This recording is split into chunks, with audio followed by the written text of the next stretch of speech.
자, 치수 변수입니다. 눌러보시면 우리가 지난 시간에 했던 내용이 어디였냐면 여기 피트에 있는 여기 있는 내용까지 제가 설명을 드렸을 겁니다. 이 내용과 이 내용이에요. 자, 이번엔 프라이머리 유니트입니다. 프라이머리 유니트하고 얼터네이트 유니트하고 두 가지가 있습니다. 이 두 가지 치수가 나오는 이유는요, 단위 때문에 그렇습니다. 우리가 일반적으로 보는 단위는 밀리미터지만 어떤 사람은 단위가 인치를 쓸 수도 있습니다. 내가 그린 도면을 어떤 사람은 인치로 혹은 어떤 사람은 미터로도 볼 수 있어요.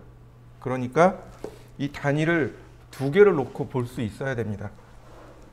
그래서 프라이머리 유니트는 주로 사용하는 단위, 얼터네이트 유니트는 보조적으로 사용하는 단위, 이렇게 되어 있습니다. 자, 프라이머리 유니트에 보시면 단위가 여러 가지가 나옵니다. 사이언티픽이나 디시멀이나 여러 가지가 나오는데 그 중에 우리가 쓸 수 있는 게 디시멀하고 맨 아래 윈도우 데스크탑하고 이렇게 두 개입니다. 자, 문제가 뭐냐면은요, 바로 이겁니다. 치수 기입을 할 때요, 자, 소수점이 뭐로 나오나요? 쉼표로 나오는 거 보이시나요? 디시멀일 때는 소수점이 이와 같이 쉼표로 나옵니다. 요거 값을 조절하는 게 있습니다. 프라이머리 유니트에 보면 여기 디시멀 세퍼레이터라고 하는 게 있습니다. 이게 콤마로 되어 있어서 그래요. 이거 페리오드로 바꾸셔야 됩니다. 그래야 이렇게 소수점이 마침표로 나옵니다. 여러분들도 한번 해보시죠. 자, 보시면, 자, 라이너 1200mm 그리고 치수를 이렇게 올렸습니다. 그러면 자, 어떤가요? 1200mm가 그대로 나오죠. 1000단위 자릿수가 안 찍혀 있는 거 보이시나요? 이 두 가지를 한 번에 해결할 수 있는 게 있습니다. 모디파이, 바로 디시멀이 아니라 윈도우 데스크탑이요. 윈도우 데스크탑으로 놓게 되면 이렇게 1000단위 자릿수도 찍히고 소수점도 페리오드로 나오게 됩니다. 그래서 윈도우 데스크탑을 사용하시는 게 여러분들한테 훨씬 더 유리합니다. 자, 그 다음에 보시면은요, 프리시즌은 소수점 두 자리까지라고 되어 있습니다. 소수점 두 자리까지 나오는 거예요. 자, 보시면 이렇게 둘로 나눌 수 있습니다. 길이에 대한 거, 그 다음 각도에 대한 거. 길이에 대해서 소수점 두 자리, 각도에 대해서는요, 소수점이 아예 없네요. 자, 제가 두 자리까지 표현하라고 했습니다. 자, 오케이. 그럼 이와 같이 소수점 두 자리로 나오는 거 보이시나요? 다시 보겠습니다. 소수점 세 자리로 바꿔보죠. 아니, 8자리로 났습니다. 소수점 8자리까지 나오는 거 보이시죠? 네. 소수점 자릿수를 제어하는 게 프리시즌입니다.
자, 각도도 마찬가지입니다. 각도도 45도짜리가 이렇게 있고요. 그 다음에 제가 임의대로 한 각도가 하나 있고요. 자, 디멘전 모디파이 보시면 트레일링에 꺼져 있단 말이죠. 자, 오케이. 그럼 각도를 넣어 보죠. 앵귤러. 자, 어떤가요? 무조건 다 나오는 거 보이시나요? 네, 다시 볼까요? 있으면, 소수점이 있으면 보여주고 없으면 안 보여주고 이렇게 나오는 게 옳은 거겠죠. 자, 한번 해보시죠. 디멘전 모디파이. 자, 라운드 오프는 반올림 하기인데 이건 그냥 무시하면 되겠고요. 자, 그 아래는 프리픽과 서픽은 머릿말과 꼬릿말인데 요거는 얼터네이트랑 같이 하겠습니다. 여기 보시면 메저먼트 스케일이라고 하는 부분이 있는데 얘는 별도로 써야 됩니다. 얘는 꼭 기억하셔야 되는데 여기서 쓰시면 안 되고 이 메저먼트 스케일은 여기서 쓰면 안 됩니다. 자, 볼까요? 무슨 얘기냐면 이런 거죠. 제가 여기를 조금 작게 해봤습니다. 옵셋 5mm. 자, 옵셋 5mm.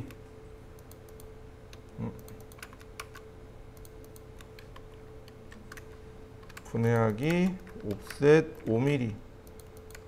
제가 라인을 이렇게 그렸습니다. 이 부분이 잘 안 보여요. 옵셋 3mm. 익센드 트림. 자, 이 부분을 좀 확대해서 보고 싶어요. 서클. 자, 카피.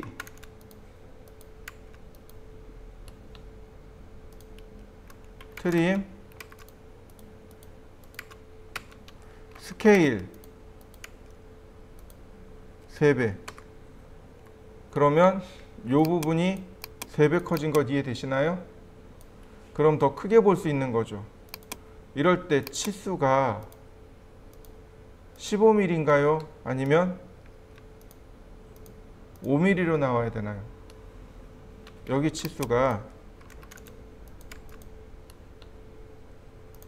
자, 몇 mm로 나와야 되나요? 여기가 5mm로 나와야 되는 거죠.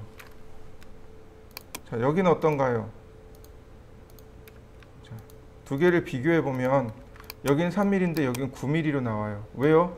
3배 커졌잖아요. 그러면 이대로 치수를 기입하면 될까요? 안 되는 거죠. 자, 선택해서 컨트롤 1을 누릅니다. 보시면 프라이머리 유니트에 가면 디멘전 스케일 라이너라고 하는 값이 있습니다. 이 값을 1 나누기 3으로 줄이시면 자, 어떤가요? 치수가 똑같아졌나요? 네, 이게 디테일 도면 그릴 때 쓰는 겁니다. 내가 선택한 부분을 크게 확대하고 디테일하게 보여줄 때 치수 기입을 이렇게 합니다. 이번엔 얼터네이트 유니트입니다. 얼터네이트는 보조적인 혹은 대체 치수를 얼터네이트라고 하고, 이 얼터네이트라고 하는 이 치수를 체크해야만 얼터네이트가 나타나게 됩니다. 자, 얼터네이트를 제가 체크해 보았습니다. 그러면 이와 같이 얼터네이트 치수가 뜹니다. 자, 보조 치수 뜨는 거 보이시나요? 얼터네이트입니다. 자, 모디파이 보시면 얼터네이트도 똑같아요. 단위는 뭘로 주셔야 된다고요? 윈도우 데스크탑으로 주시면 되겠고요. 그 다음 프리시즌, 소수점 몇 채짜리까지 표현할 것입니까? 보통 한 2자리면 충분하고요. 그 다음에 멀티플러 포 유니트, 네, 요걸 기억하셔야 돼요. 이 멀티플러 포 유니트를 기억하셔야 됩니다. 예를 들어서 이 값이 1이에요. 그러면 프라이머리와 얼터네이트는 똑같은 값이 나옵니다. 화면에서 보이시죠?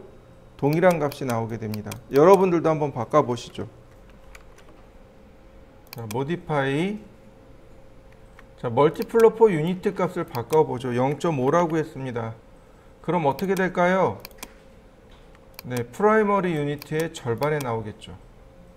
그럼 나는 프라이머리는 밀이고 얼터네이트는 인치로 표현하고 싶습니다.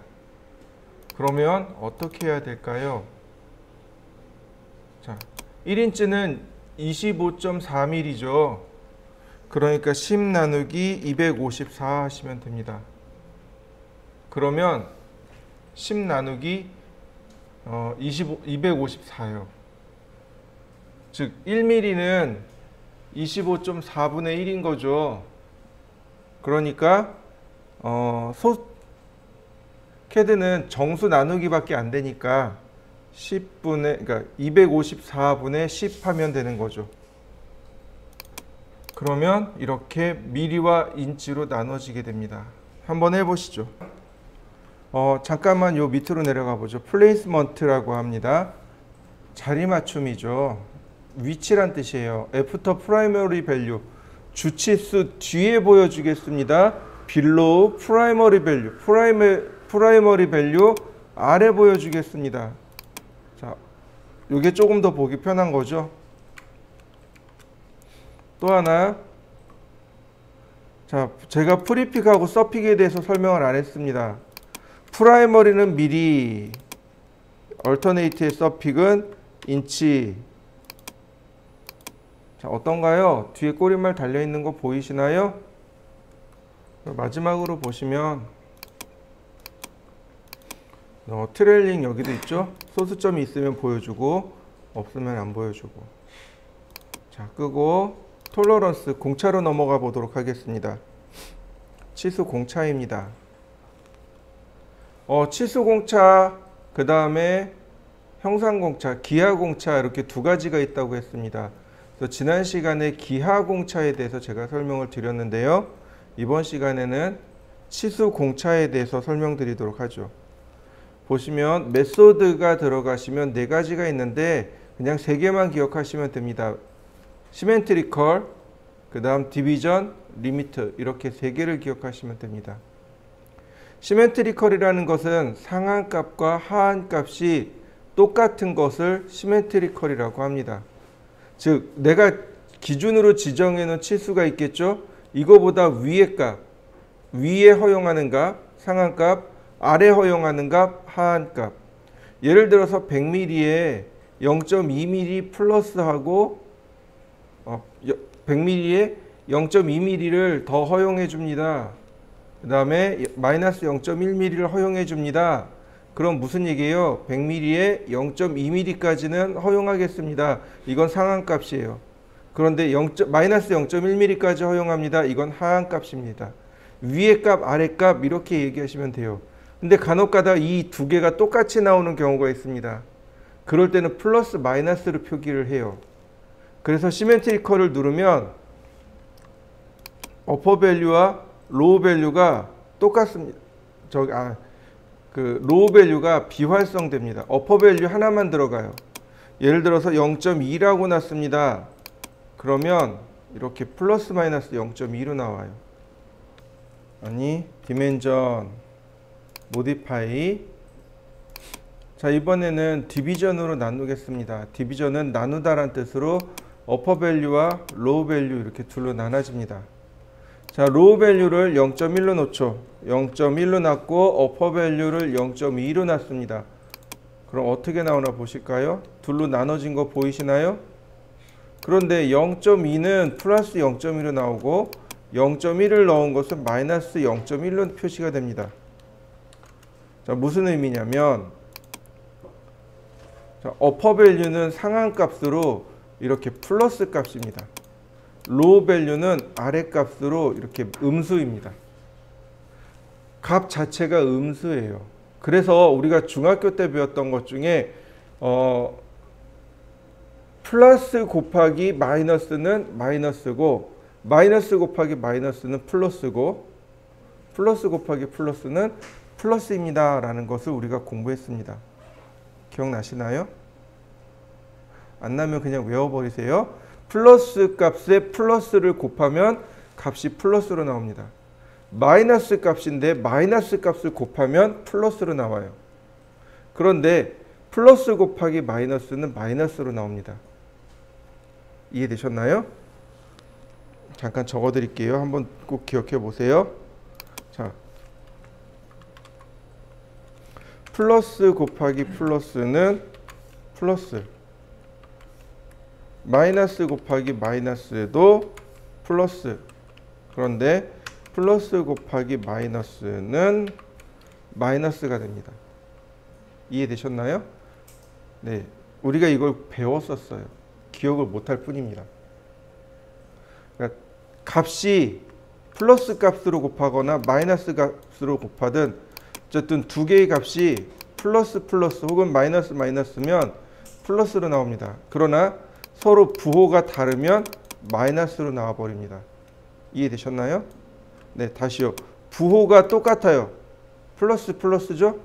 플러스입니다. 자, 어쨌든 부호가 마이너스 마이너스 똑같죠?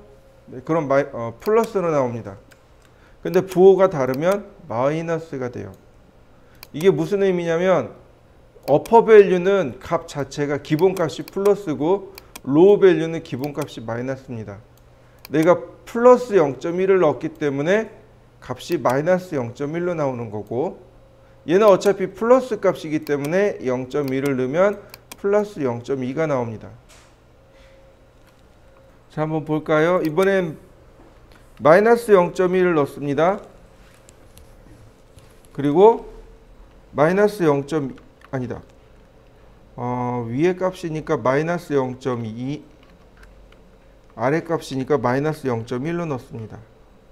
좀 다르게 나오겠네요. 자, 어떤가요? 값이 뒤집어진 거 맞나요? 부호가 바뀐 거 맞습니까? 우리가 종종 이렇게 작업을 해요. 둘 다 플러스 플러스로 줄 때가 있습니다. 이런 식으로. 그러면 어퍼 밸류는 그대로 플러스 0.2로 들어가지만 로우 밸류는 마이너스 0.1로 줍니다. 로우 밸류 자체가 음수이기 때문에 음수를 넣어버리면 플러스로 표시됩니다. 이렇게요. 상한값, 하한값 둘 다 플러스 플러스 이렇게 나옵니다. 한번 해보실까요? 자, 때때로는요 또 마이너스 마이너스가 나옵니다. 마이너스 0.1, 0.2 이렇게요. 어퍼 밸류와 로우 밸류를 이렇게, 어퍼 밸류는 마이너스 0.1, 로우 밸류는 0.2. 그러면 이와 같이 둘 다 마이너스 마이너스가 나오는 경우도 있습니다. 무슨 의미냐면 하나는 헐거운 맞춤이라고 하고 하나는 억지 맞춤이라고 합니다. 하나는 구멍이고 하나는 축이에요. 근데 구멍은 크고 축은 작아요. 자, 이렇게 볼까요? 자, 제가 30mm짜리를 그렸습니다. 설계를 했어요. 두 개가 결합이 될 거예요. 구멍이 있고 축이 있는데 구멍과 축이 있습니다. 둘 다 30mm입니다. 근데 구멍에다가 제가 오차 범위를 0.2라고 줬어요. 그러면 더 큰 거죠. 축은 마이너스 0.2로 줘버렸습니다.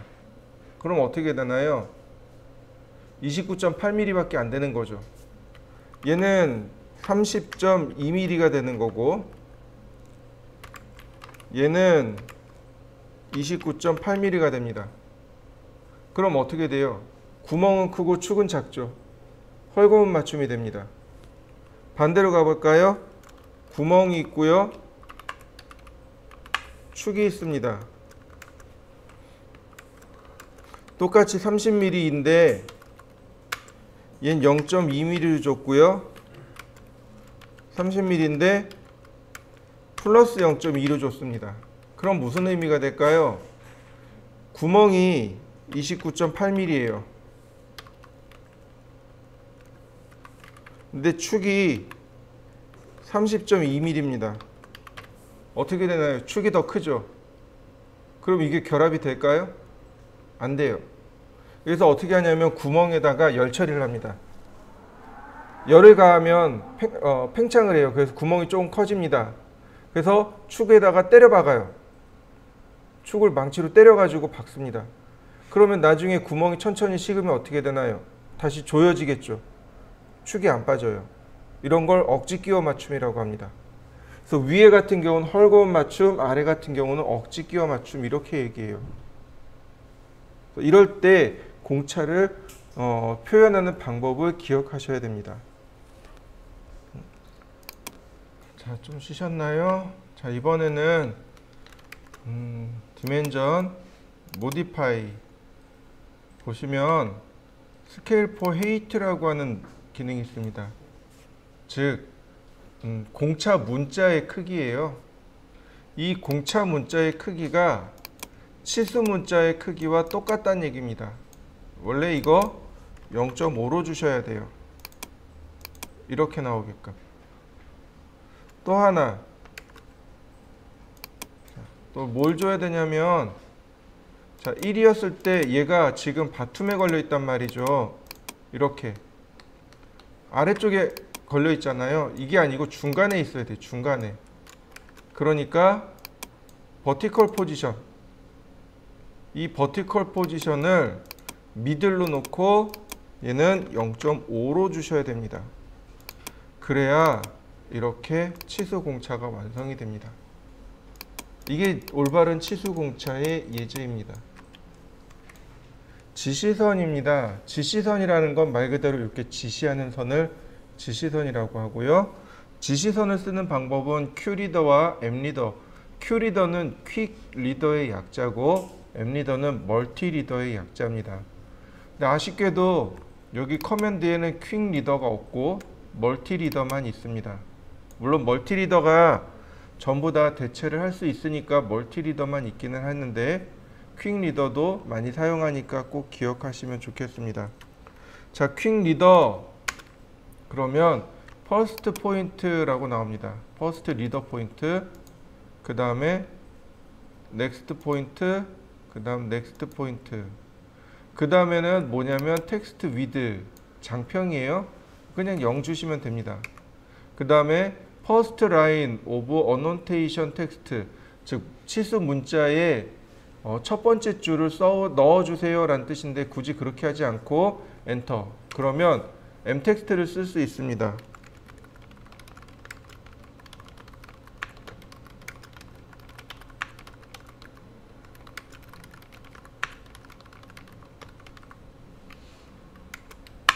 자, 어떤가요? 지시선에 여러 줄 글씨를 썼죠. 자, 여러분들도 한번 해보시죠. 근데 Q리더를 쓰실 때요, Q리더를 쓰실 때 문자를 왼쪽에 두느냐 오른쪽에 두느냐에 따라서 조금 달라지는 게 있습니다.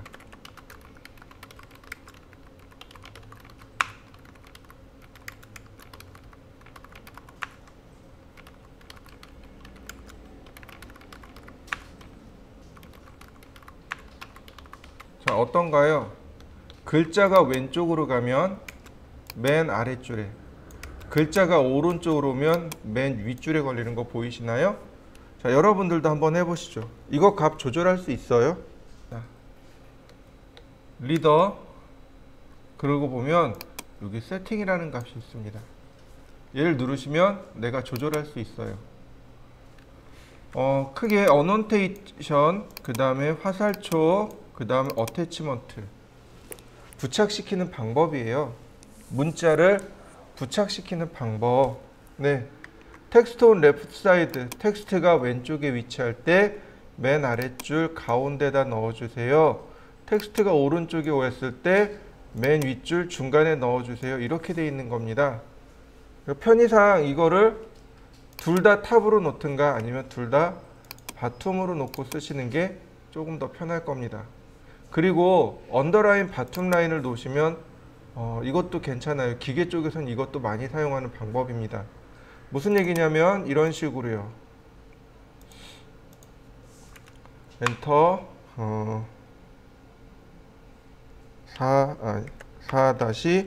4-%%C 50 카운터 보링, 아니, 그 다음에 퍼센트 C 30 드릴 이렇게요. 보면 맨 아랫줄에 밑줄이 가죠. 이런 식으로 기계 쪽에서 많이 써요. 물론 기계 쪽에서는 이렇게 칸마다 이렇게 하나씩 다 쓰셔야 돼요. 한 칸에 이렇게 한 칸씩 이렇게 쓰셔야 되긴 합니다만은 어쨌든 기계 쪽에서는 이런 방식을 많이 선호하고 건축 쪽에서는 이런 방식을 많이 선호합니다. 자, 한번 해보시죠. 큐리더 자, 세팅해서 저는 둘 다 중간 라인에다 놨습니다. 자, 이렇게 수직으로 뽑으시면 돼요.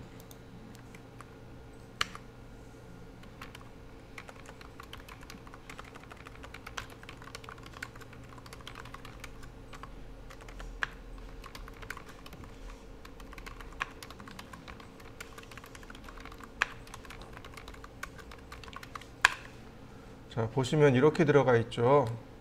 자, 카피 그 다음에 4줄이네요. 어레이 4줄. 자, 이렇게요. 그러면 어떻게 되는 거예요? 자, 얘는 이 화살표를 뜻하는 거고, 얘는 이 화살표를 뜻하고, 얘는 이 화살표, 얘는 이 화살표를 의미하게 됩니다. 선들이 이런 식으로 여러 줄이 가게 돼요. 카피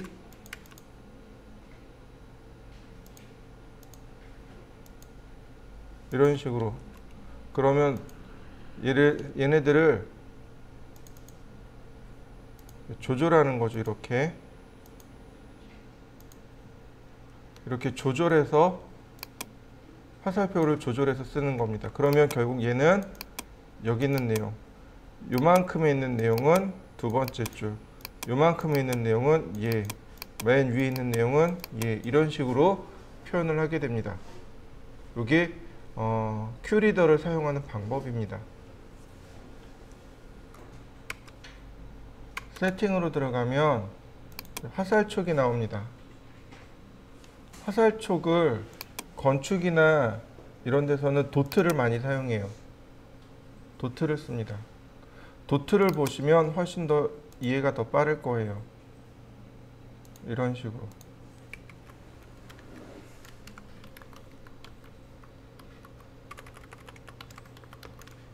THK 150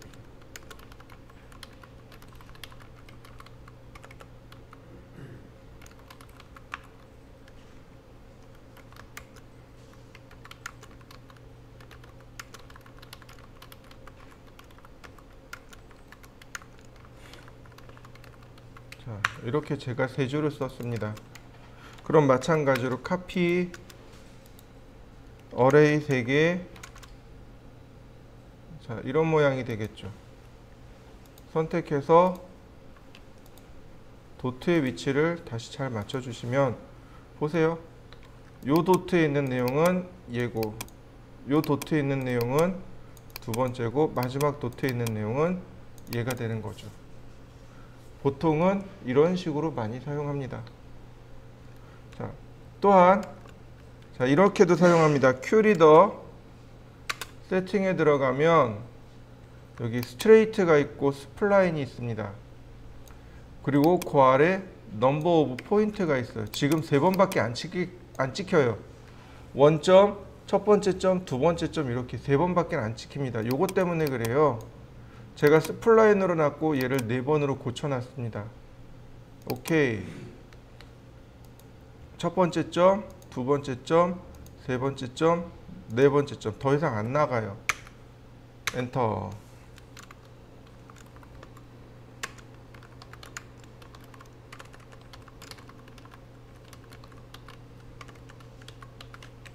자, 그러면 지시선의 모양을 이와 같이 곡선으로 뽑을 수도 있습니다. 자, 큐리더 다시 세팅으로 들어갑니다. 제가 스트레이트에 다시 포인트를 셋으로 바꿨고요. 자, 이번에는 데이텀 트라이앵글로 바꿔놨습니다. 데이텀 트라이앵글이고요. 어노테이션, 부착을 무엇으로 부착하시겠습니까? 지금 보시면 문자를 쓰겠습니다. 객체 복사해서 쓰겠습니다. 공차 넣겠습니다. 블록을 넣겠습니다. 이렇게 되어 있습니다. 자, 톨러런스, 공차죠. 기하 공차. 우리가 지난 시간에 배웠던 기하 공차입니다. 그러면 이렇게 나오는 거죠. 진원 원통도 0.123, 그 다음에 A 데이텀 기준으로, 자, 이렇게요. 그러면 여기 있는 이 면이 이런 공차를 가져라, 이렇게 표기됩니다. 기계 쪽에서는 이거 기하 공차 많이 쓰니까 꼭 기억하셔야 돼요. 자, 이번에는 큐리더를 멀티리더를 사용할 겁니다. 여기 멀티리더라고 하는 이 부분을 사용할 건데요. 엠리더 스타일이라고 있습니다. 엠리더 스타일. 그러면 이렇게 엠리더 스타일 매니저가 나타납니다. 모디파이, 그러니까 뉴 버튼을 통해서 여러 가지 유형을 만들어서 사용할 수도 있고요. 모디파이로 수정해서 사용할 수도 있습니다. 자, 리더 포맷부터 볼까요? 리더 포맷, 지시선입니다. 지시선의 유형이 스트레이트, 직선이냐 아니면 곡선이냐. 뭐 나머지는 특별한 내용은 없는데, 그 다음 에로헤드, 클로즈드 크로스냐 도트냐 아니면 뭐 데이텀 트라이앵글이냐. 저는 도트 써보겠습니다. 근데 사이즈가 얼마로 되어 있나요? 4mm요. 디멘전 스타일에 있는 디멘전 스타일에 있는 화살촉의 크기는 얼마인가요? 2.5mm요. 크기가 안 맞아요. 엠리더는 디멘전하고 치수가 안 맞습니다. 별도로 놀아요. 그래서 이거 맞춰줘야 됩니다. 반드시 이거 맞춰주셔야 돼요. 2.5mm 이렇게 맞추셔야 됩니다. 그 다음 리더 스트럭처, 지시선의 구조물이죠.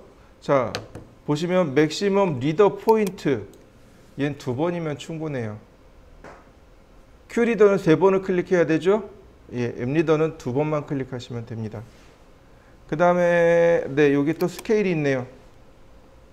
디멘전의 유즈 오버럴 스케일 통해서 축척을 맞췄었는데, 얘는 별도로 여기서 축척을 맞춰야 됩니다. 여기서 별도로 축척을 맞추셔야 돼요. 이거 별도로 맞추셔야 됩니다. 컨텐츠 보시면 똑같아요. 문자를 쓸 거냐 블록을 쓸 거냐. 자, 문자를 쓸 때도 여기 글자 크기가 다르죠. 4mm로 되어 있죠. 똑같이 2.5mm. 항상 두 개를 똑같이 맞추셔야 됩니다. 자, 오케이. 그 다음에 멀티리더. 멀티리더는요, 입력하는 방법이 3가지입니다. 에로헤드 로케이션, 즉 화살촉 먼저, 그 다음 랜딩 퍼스트, 컨텐츠 퍼스트, 이렇게 옵션이 3개예요. 옵션 3개입니다. 보시면 타입이 먼저, 화살촉 먼저. 그러면 이렇게 화살촉을 보시면 바로 내용 나오는 거 보이시나요? 이렇게 1번, 2번. 그러면 텍스트까지 3번. 엠리더. 자, 랜딩 퍼스트입니다. 이 부분이 랜딩 부분이에요. 여기가 랜딩 부분입니다. 그러니까 랜딩 퍼스트를 눌러보면 이렇게 랜딩이 먼저 나오고, 화살촉 나오고, 컨텐츠가 나옵니다.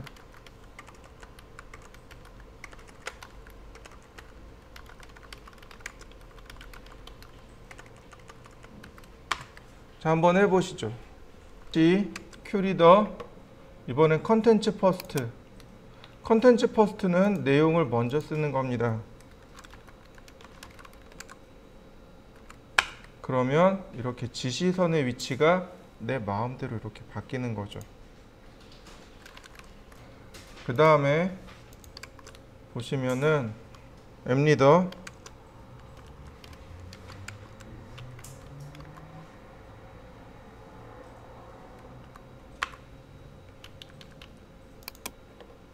자, 보통은 화살촉이 먼저 있죠. 이렇게 화살촉을 먼저 해놓고 쓰고요. 자, 그 다음에 다시 이쪽으로 넘어 들어오죠. 이쪽으로 넘어 들어옵니다. 모디파이.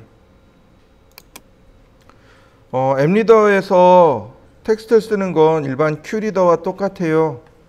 큐리더하고 똑같은데 앱리더에서는 중요한 거는 얘가 아니고 블럭입니다. 블럭을 눌러 보시면은요, 이렇게 다양한 것들이 존재합니다. 맨 아래 트라이앵글이라고 보이시나요? 네, 이 트라이앵글 같은 거 많이 사용하고요. 그 위에 서클이라든지 맨 위에 디테일 셀아웃 같은 것도 많이 사용합니다. 예를 들어서 이런 식이 되는 거죠. 디테일 셀아웃을 선택했습니다. 자, 멀티 리더, 그 다음에 클릭하고 그러면 이런 대화 상자가 떠요. 얘는 위에 있는 거, 얘는 아래에 있는 거. 예를 들어서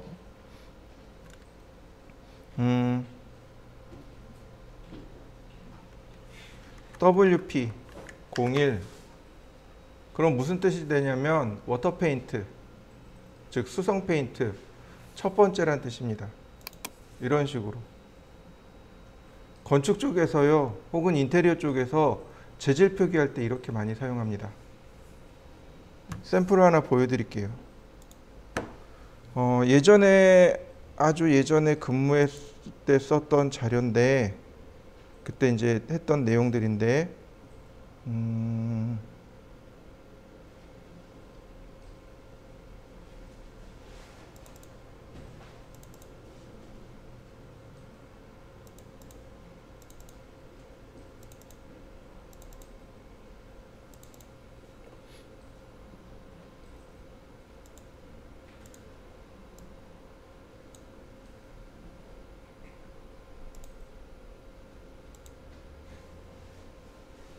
자, 이 부분이요.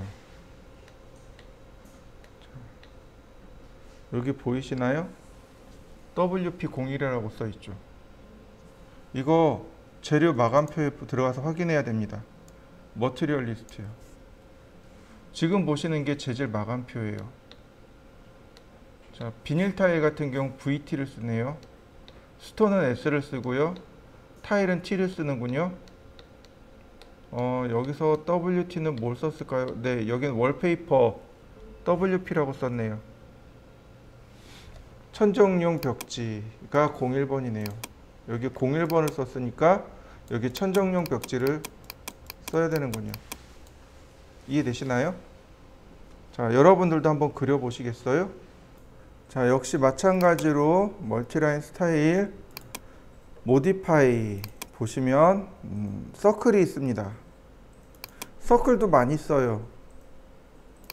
이 서클 같은 경우는 품번을 매길 때요. 제품에 품번을 줄 때 이런 식으로 많이 사용합니다. 1번, 2번, 3번, 4번 이렇게요. 제품이 이렇게 있으면 제품에 품번을 끄집어내고자 할 때 이렇게 서클을 사용합니다. 여기 이제 이런 품번 같은 경우는 얘네들을 조금 사용할 수 있어요. 무슨 얘기냐면 애들이 더 지시선 추가하기입니다. 이렇게 지시선이 추가되는 거 보이시나요? 네, 이렇게 지시선을 얼마든지 추가할 수도 있습니다. 자, 한번 해보실까요? 그 아래 보시면 리무브 리더가 있습니다. 지시선을 먼저 선택하고 없앨 것들을 눌러주시면 됩니다. 그리고 엔터. 리무브 선택하고 없어질 거 엔터. 다시 볼까요? 일단은 첫 번째는 선택입니다. 그 다음 없어질 지시선을 선택합니다. 그리고 엔터. 그러면 이와 같이 깔끔하게 지워집니다. 그 다음 얼라인 리더라는 것이 있습니다. 먼저 선택을 합니다. 지금 보시면 품번이 어떻게 되어 있나요? 삐뚤빼뚤하죠. 기계 쪽에서는 이거 딱 일자로 맞추셔야 돼요. 품번을 일자로 딱 맞추셔야 됩니다. 자, 그 다음에 기준이 되는, 자, 엔터 치고 기준이 될 치수를 선택하면 이렇게 일자로 정확하게 맞출 수 있습니다. 다시 볼까요? 얼라인, 선택하고 엔터, 기준이 되는 지시선을 선택합니다.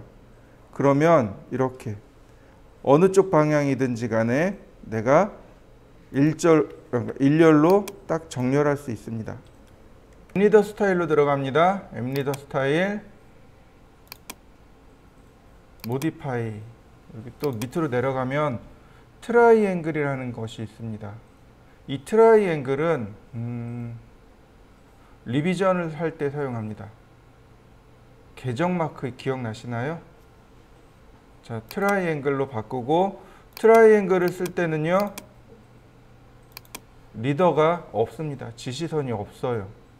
트라이앵글만 씁니다. 이렇게요. 리더 포맷에서 타입을 none으로 놓고 컨텐츠는 블록에 트라이앵글로 놓습니다.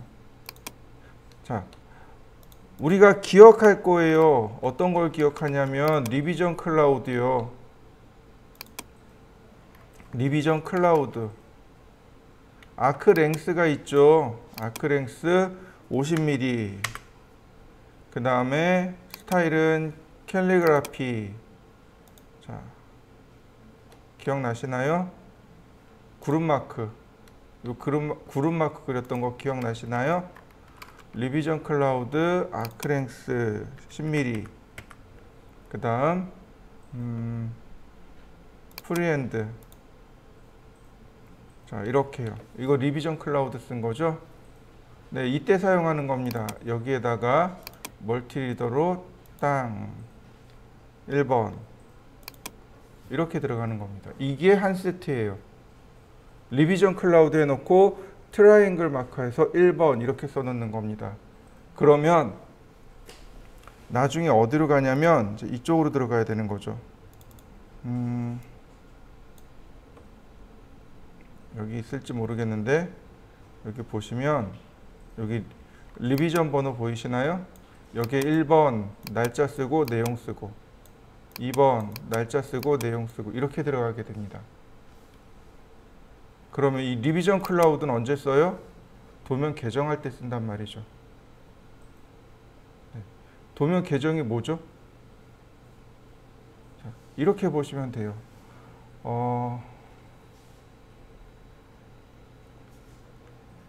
실시 설계가 있고요. 일반 설계가 있습니다.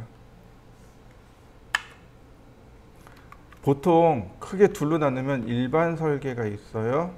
그 다음에 실시 설계가 있습니다.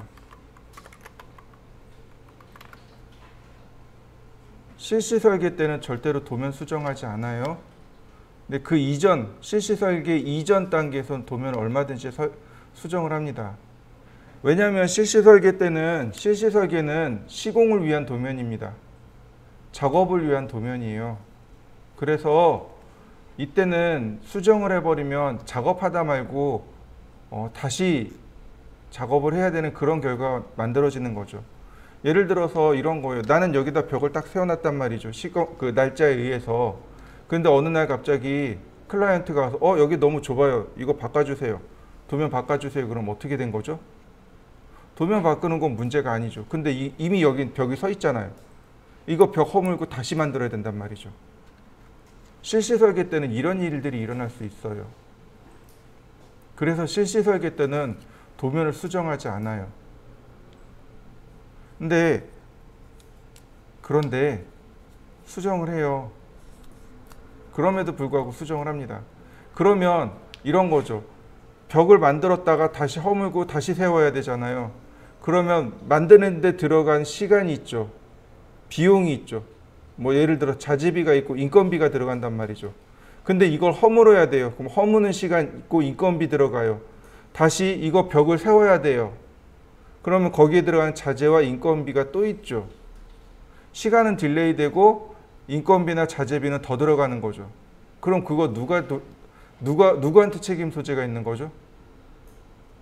그걸 클라이언트한테 이야기를 해야 돼요. 어필을 해야 된단 말이죠. 그래서 그 비용을 받아와야 돼요. 그게 리비전입니다. 리비전 마크의 의미는 바로 그거예요.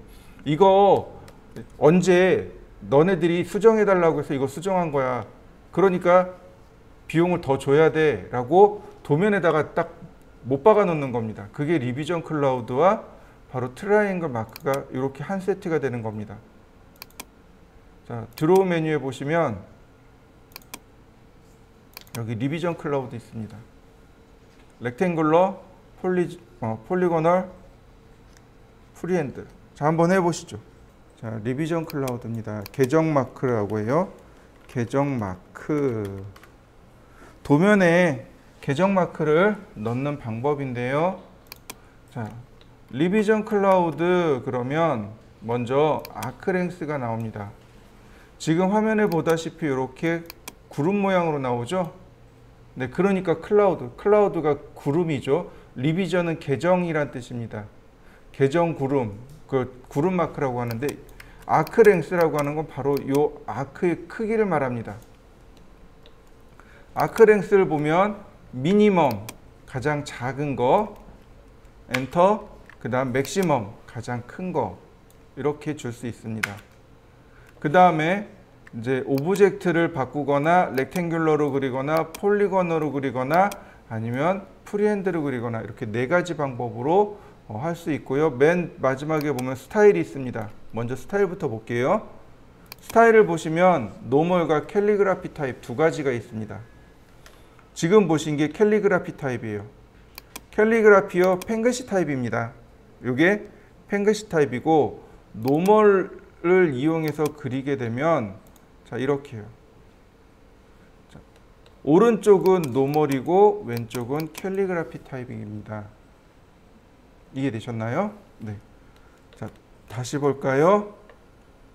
프리핸드입니다. 프리핸드는요, 마우스로 클릭한 다음에 그냥 이동해 보세요. 그럼 커서를 따라서 그려집니다. 제가 사각형과 원을 이렇게 두 개를 그려놨습니다.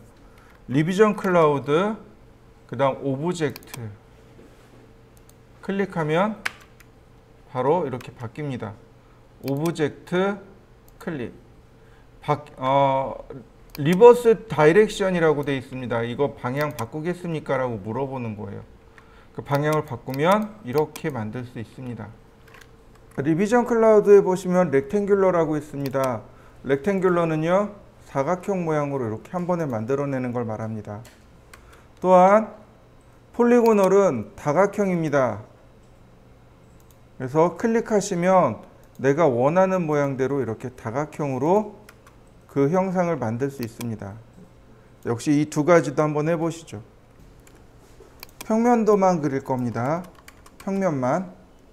자, X라인 0도선 하나, 90도선 하나, 옵셋 400mm,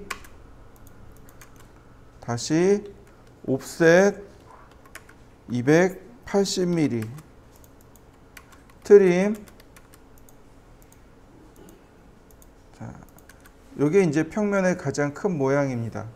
우리가 도면을 그릴 때요, 러프하게만 그리시면 돼요. 처음에는 그냥 거칠게 윤곽선만 대충 그립니다. 그 다음에 중심선을 그립니다. 100mm 옵셋, 다시 100mm 옵셋. 자, 필렛. 자, 이렇게 두 개 가운데가 바로 중심선이죠. 이렇게.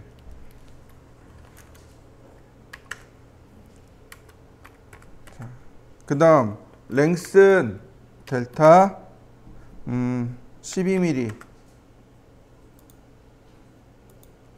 왜 12mm일까요?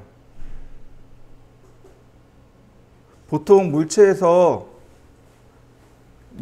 이 중심선 요만큼 밖으로 나가는 게 3mm 빠진다 그랬죠. 그런데 지금 축척이 얼마예요? 1대 4죠. 네, 4배 곱해가지고 12 쓴 겁니다. 자, 라인 원래는 여기에 이렇게 중심선이 갈 텐데 무시하고 X라인 앵글 30도 옵셋 100mm 옵셋 120mm. 자, 트림으로 지우면 자, 평면도가 이렇게 나오겠죠. 여기에다 치수 기입을 해야 됩니다.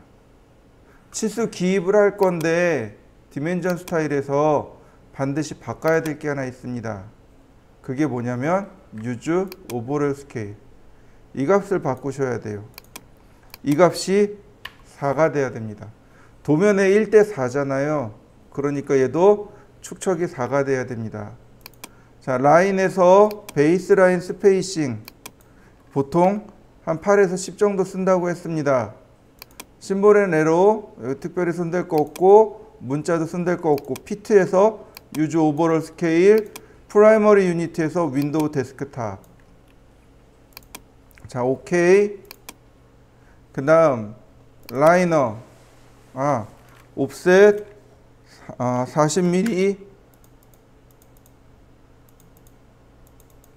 매치 프로퍼틱스로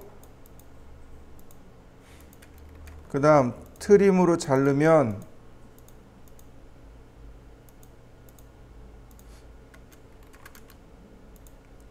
이런 모양이 되겠죠.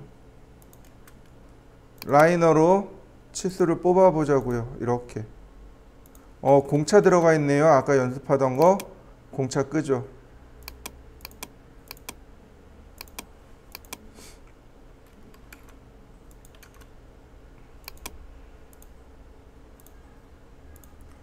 자, 그 다음 버티컬. 자, 이만큼 또 치수 기입 들어가야죠. 또 여기 치수 기입 들어가야죠. 또 여기 치수 기입 들어가야죠. 자, 그러면 여기는 치수 기입을 어떻게 넣어야 될까요? 온라인일까요? 맞나요? 맞나요? 아니죠. 이거 넣는 방법 두 가지가 있습니다. 옵셋 100mm 그 다음 온라인으로 뺍니다. 그 다음 컨티뉴로 넣어주시면 돼요. 그럼 얘는 이제 지우면 되죠. 들어간 거 맞습니까? 두 번째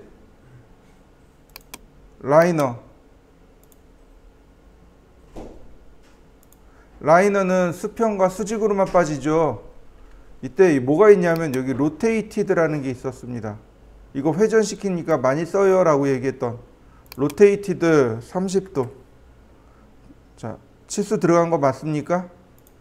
네, 그 다음에 컨티뉴를 쓰시면 이렇게 금방 원하는 치수 기입을 끝낼 수 있습니다.